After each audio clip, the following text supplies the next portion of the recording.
Madam Secretary of the DBM, will you be able to submit to this committee the flood control projects budget from the unprogrammed funds and BICAM insertions starting from 2023, 2024, and 2025? Yun lamang unprogrammed and BICAM insertions, flood control projects.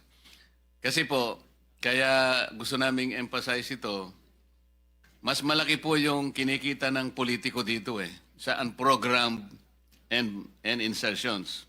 Bigyan ko na po kayo ng example.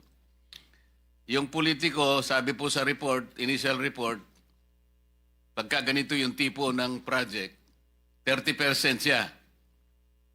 Yung bidding back and losing bidders, inaayos po yan That's 5%. Project implementation, andyan na yung DE, at saka yung kakunsaba, quality control, 5%.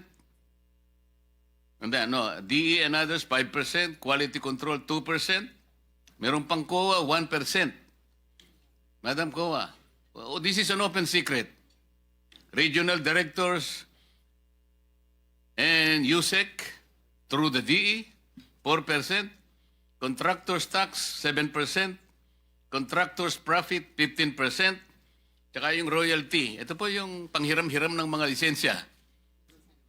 5%. Alam mo ang total, Madam Secretary? 74%. Ang natitira po sa project, 26% na lang. O ibig sabihin po, kung ang flood control project is 100 million, ang talagang magagamit is 26 million. Talagang walang mangyayari po sa atin.